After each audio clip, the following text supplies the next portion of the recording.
3, yeah? Yes. Wait, I'm 2. Yeah, you're 1. Yeah, cool.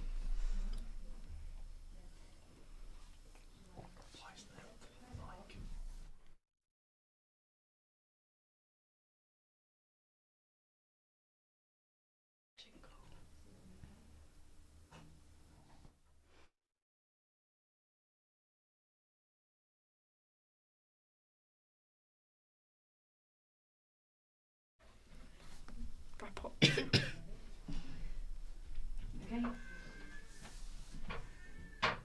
Scarlett.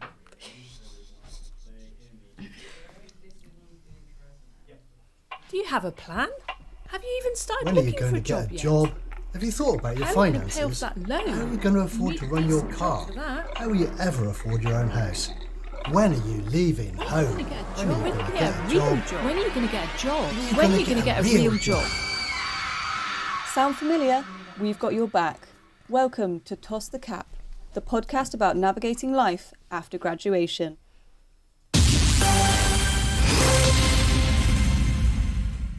Hello and welcome back to Toss the Cap, the podcast that helps you get prepped for your all-important first job. We have advice on the best way to secure that exciting first contract. This is episode 2 and I'm your host, Amy Bentley. And I'm Virginia Melodia. Here is to give you lots of tips. And I'm Lola Willow, who's excited to be with you today. This week we'll be diving into the worries and surprises that come with the financial side of life after graduation. Here's a quick peek of what's in store this week. You're gonna want to listen to this. We have BBC journalist Martha Dixon with advice on how to get into broadcasting. Dreamed of reading the news. I dreamed of it. And when I got the chance to work at my local radio station, it just lit a fire within me. And I realised this is what I enjoyed doing. I loved it. We have Lottie Watt, a recent graduate of fashion photography who has loads of brilliant advice. And they might have additional support from parents or friends or connections that they already have. So just do your own thing, go at your own pace. Finally coming up, we have Emily Wells, a marketing graduate who can surely market herself and show us the tips on how we can too. I'm kind of feel more comfortable going on a holiday, experience a place, then come back, rather than spending months away at a time out of country. So hopefully this summer I can go on holiday with some friends during some time off that I have booked, experience a place or two, whether it's out of country or if it's in country, going down to Cornwall, over east or in Wales or something. Enjoy a bit of... And live we have Alex Mesterton Gibbons, who works in employability at Falmouth University, the most important person, the one who can tell you how to get that job.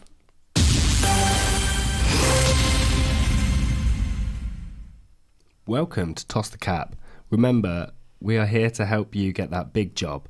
So let's dive into our first interview with BBC journalist Martha Dixon, someone who has lived the life and we are wanting to experience. I asked her all about how she got into her dream job. Great question. I enjoyed speaking in public when I was young. I was called up at school to do readings and things like that. So I felt confident to speak.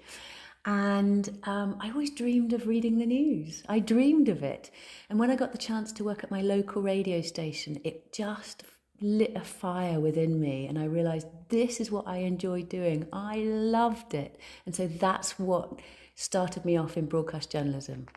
So I think that's quite like a nice introduction that you've just brought up there, and I like that, you know, you've come at it with this passion, and I think it's quite nice if you can find that passion early on. It sounds like you did find that.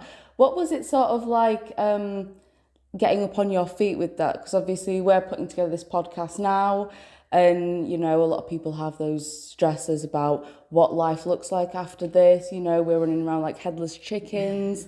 It'd be great to learn a bit more about, you know, how you found your feet and working your way up through that, and just a bit more about that lovely experience. So I was the same as you. I mean, everybody goes through that moment after they leave university. What on earth can I do? How do I do it? Work experience, I think, is the key. So that is where the training ground is, where you can learn so much about journalism, broadcasting, and practice it, and the practice is where you get good at it. You're not expected to be brilliant on day one if you're on work experience, but doing it over and over and over again is where you learn and when you get good. So I was lucky enough to work at Radio Cornwall and do that practice, which was just wonderful. And I just eventually felt good about how I was doing it. That's a really nice answer there.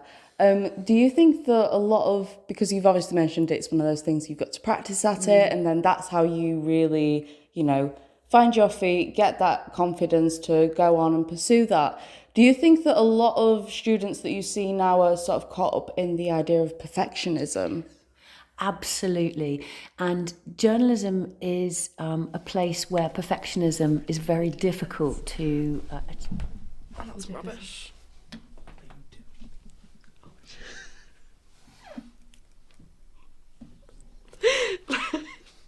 Sorry. Lovely stuff from Martha there. Hopefully that's put some of your minds at ease. So an interesting interview there. I think Martha had some good stuff to say about gaining experience and how to go about that when you first graduate and start looking at the marketplace for jobs. What did you think, Virginia? Yeah, no, I think it's very interesting, and it's good to hear someone's who has got so much experience in this industry, and us journalist students, it's good to have that insight. Let's get more advice from another graduate, Emily Wells, but this time from marketing. Who better to market themselves than a marketing expert? I asked Emily, what's the best way to market yourself? I graduated from Falmouth University in July 2024 with a first class honours in my BA Hons fashion marketing degree over the course of 3 years. Since leaving uni, it's taken me a bit of time to find my feet and get used to not being at uni, having that kind of safety and security of knowing what projects you have another semester or even another year to come. That kind of builds a safety that you almost kind of take for granted. So being a graduate, having that safety and security of what's happening next is quite daunting, and that has definitely taken a while for me to get used to. Something that I did to kind of help ground myself and kind of move forward with was I started looking for work just to earn some money whilst I looked for a job in the sector that I wanted to work in full time and in the future. It helped just so that I had some routine in my days, as well as earning some extra money, which is good to pay for bits and pieces as well. Mentally, I found that it has sadly kind of knocked my confidence and self-belief since graduating and kind of applying for jobs, as the hunt for work opportunities is so competitive, and hearing back from employers just as to a yes or no for an application is quite rare, to be honest. And so knowing where you've gone wrong in an application or how you don't meet someone's requirements or what you could do better, you don't hear any of that feedback very often. So it kind of causes you to doubt yourself quite a lot. Also, that was a really insightful piece of information. I'm sure we can all gain something from what we have just listened to. We want to know what sort of support we can get whilst at university. Live in the studio, we have Steve Bow, who is our lecturer and is going to speak to us about employability and the kind of things that he looks for in applicants and the ways in which we can market ourselves better to employers. So, Steve, your background is in magazines?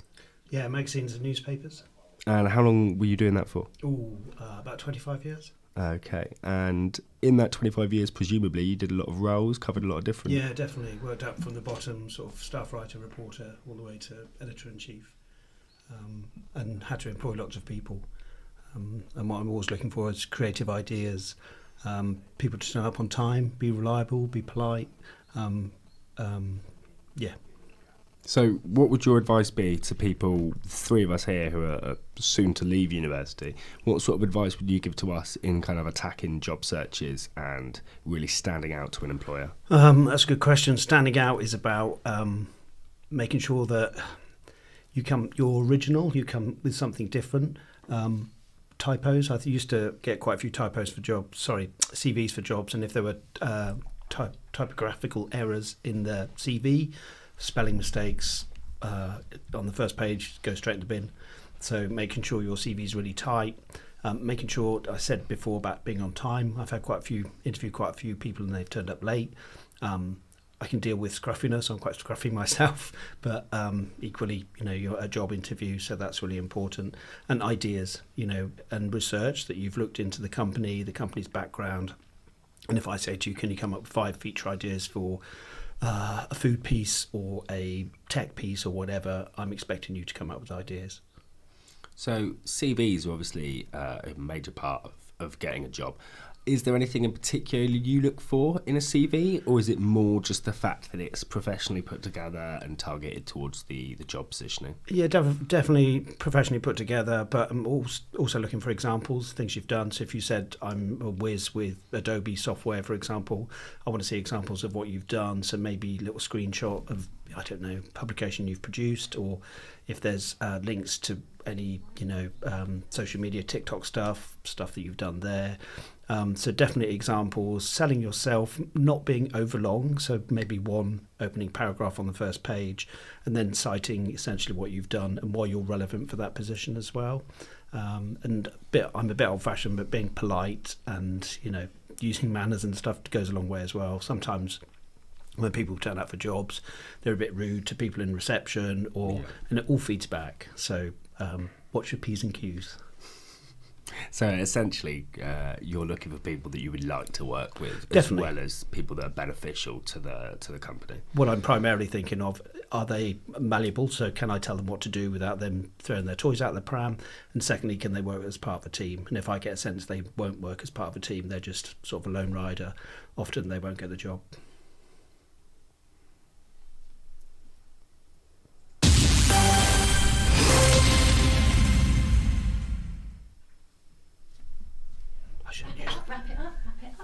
So, thank you for listening. This has been our second episode of the Toss the Cap podcast. You've been here with me, Amy.